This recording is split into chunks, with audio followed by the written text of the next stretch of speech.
It did not throttle up that quick because it ran out of fuel. I can throttle it down and throttle it back up and throttle it back down, and it throttles right back up. There's the fuel.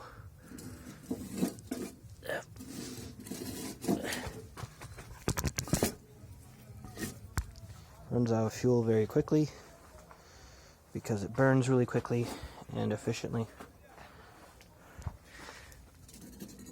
And it makes it quite far. Doesn't produce that much smoke. Could produce less if I made this smaller.